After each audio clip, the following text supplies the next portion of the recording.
Hi. So it's been a while since I've recorded video and posted anything to this channel. And yeah, I think there's probably a good reason for that. I had some pretty tragic stuff happen.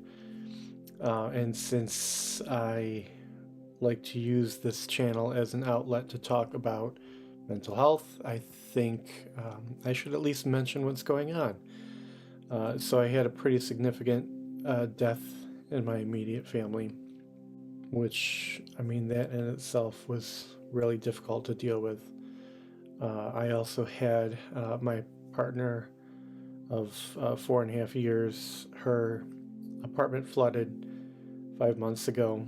The landlord has taken that much time and more to fix it, which means that she and her pets have needed to move in, which is fantastic, I think. The crazy part is now under this roof, we've got 4 dogs and a cat and a bird. You know, if we're talking about mental health, I guess I don't like to use the word crazy too much, but it was driving me a little crazy having to walk 4 dogs. And I don't know who of you watching has experience with multiple dogs, but sometimes, one or two dogs will get upset if the other half of the dogs gets walked and they don't. And they find creative and disgusting ways to take out their anger on you. And I got a little tired of that, so I decided it was going to be great therapy in general to put a hole in the back of my house. Yeah, yeah. I added a door to the back of my house to let the dogs out all at the same time into a fenced backyard. It's been amazing ever since I finished the project.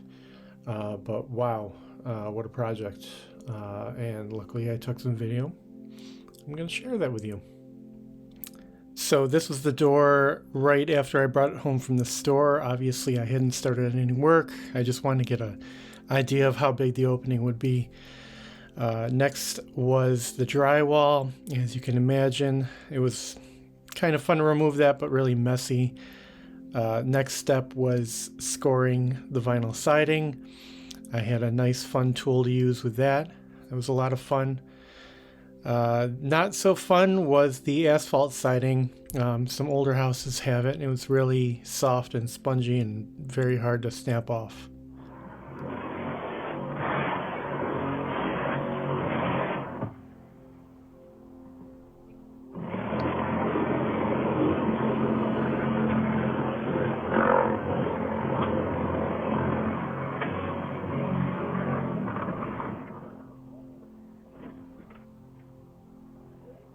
Do it.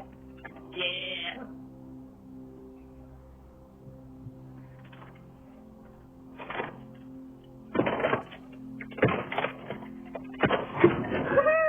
Oh, there goes all your stuff that was on top of the trash. Once I picked up all my tools, the next step was to frame in the opening that I made.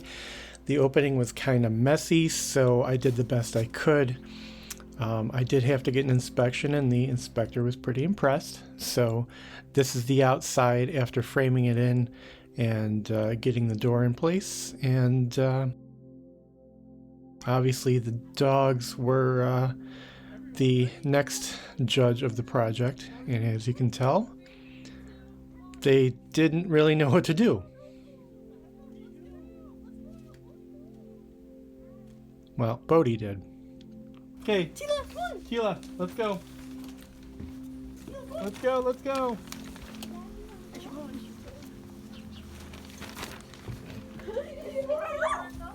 Come on, let's go. Come on. Come on, Tila.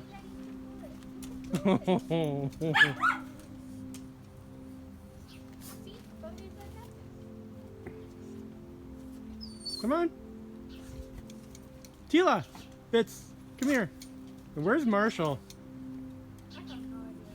Bitsy, come on. He's like, I don't have a leash on. This is just weird.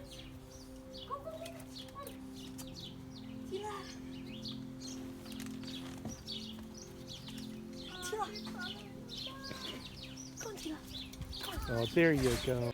And this is the inside at night. I'm pretty happy with what happened here because it completely changes the room. This is the outside after I finished off the trim. Pretty happy with how that turned out. Next up was putting a light up above so we could actually see what we're doing. And after a little bit of paint, this is what it looks like right now. Not bad. I want to talk real quick, if I can, over the furnace, about some of the tools that I had to buy for this project. And you know, I don't usually like gushing about buying stuff because, you know, consumerism is kind of dumb. But when it gives me pure pleasure to be able to knock out a wall, I'll make exceptions. This Black & Decker grinder right here was amazing for cutting that vinyl siding. It went through it like butter as far as I'm concerned. This was a masonry grinder, which just made easy work of that siding. The next thing on my list was, so I had a Sawzall before. I go through Sawzalls way faster than I should. And I had a portable one that it was perfect for small stuff.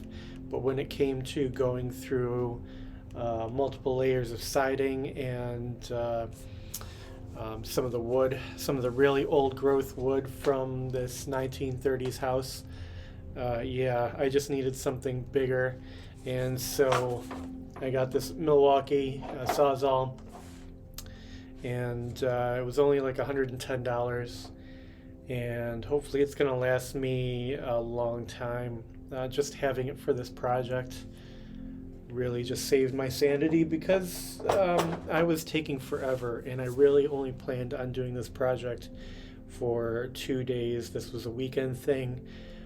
Once it got into the week, I was looking at rain in the forecast, and I didn't want a gaping hole in the side of the building and rain to get in. So I just needed to make quick work, and 2 new tools really just made the difference for me.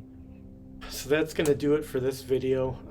I really just want to talk briefly about how therapeutic, again, busting a hole in the side of your house is.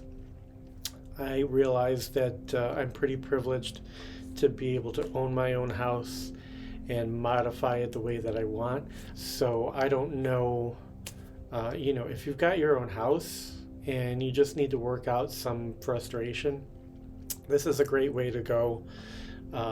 If you don't own your own house, work on a project either with tools or some of the other stuff that I used to do. I used to volunteer for my landlord, some improvement projects. I actually worked on a demolition team for a long time, and was able to work out my aggression that way.